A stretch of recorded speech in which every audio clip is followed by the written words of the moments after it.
G7 summit की। आपको बता दें कि प्रधानमंत्री नरेंद्र मोदी G7 के समिट में शिरकत करने के लिए इटली पहुंचे। उनका स्वागत किया गया, जोरदार स्वागत किया गया। और सबसे बड़ी बात कि तीसरी बार भारत की सत्ता संभालने के बाद ये पहली विदेश यात्रा थी जहां कई अहम वैश्विक मुद्दों को लेकर पीएम ने चर्चा की। लेकिन आपको बता दें कि आखिरकार इस बैठक की वजह से चीन की नींदें क्यों हराम हो गई हैं, देखिए इस रिपोर्ट में।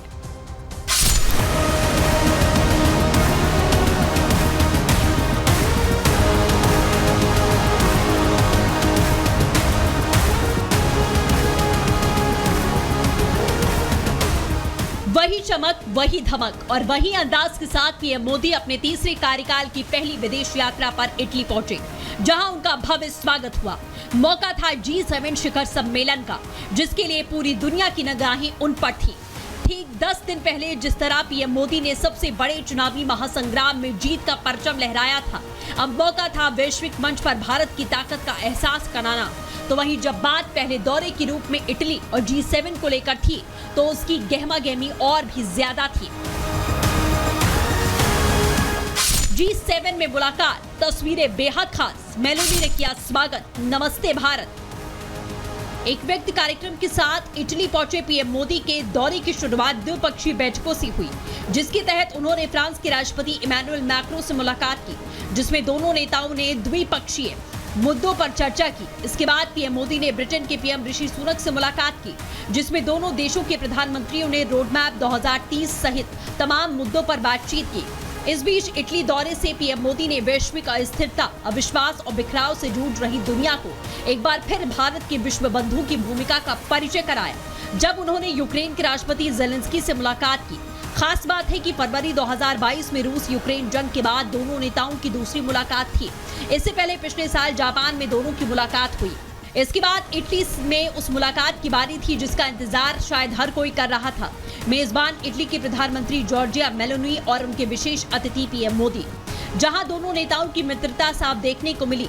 जैसे ही पीएम मोदी मुलाकात के लिए पहुंचे, दोनों नेताओं ने पारंपरिक भारतीय अंदाज में हाथ जोड़कर एक दूसरे का अभिवादन किया। गौरतलब है, बीते एक साल में कई मंचों पर दोनों नेताओं की मुलाकात हो चुकी है।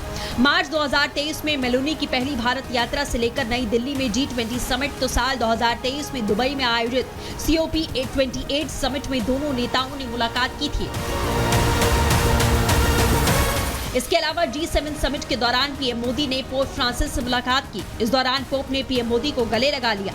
गर्मजोशी भरी इस मुलाकात की तस्वीरें भी चर्चा का केंद्र रही। वहीं तीसरे कार्यकाल की पहली विदेश यात्रा में G7 सम्मेलन में शामिल होकर पीएम मोदी ने एक और इतिहास अपने नाम किया, जहां समूह का सदस्य न होते हुए भी लगातार 5वीं बार शिखर सम्मेलन में बतौर विदेश अतिथि शिरकत की।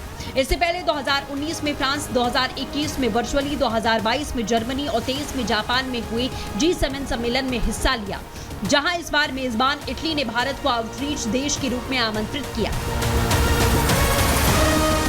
वहीं G7 में पीएम मोदी के नेतृत्व में भारत की लगातार हिस्सेदारी पर विशेषज्ञों का मानना है कि ये दुनिया में भारत की बढ़ती ताकत को दर्शाता है। आज when India speaks, the world listens.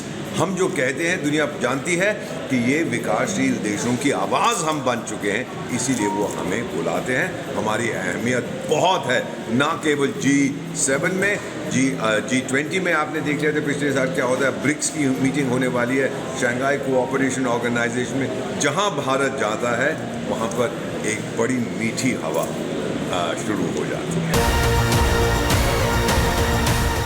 साफ है, बीते 10 साल में चाहे कोरोना संकट हो, युद्ध में अनिश्चितता का माहौल हो या फिर आज की वैश्विक समस्याएं हो, दुनिया भारत की तरफ उम्मीदों से देख रही है, जिससे एक बानगी G7 भी है। Bureau report, Republic Bharat.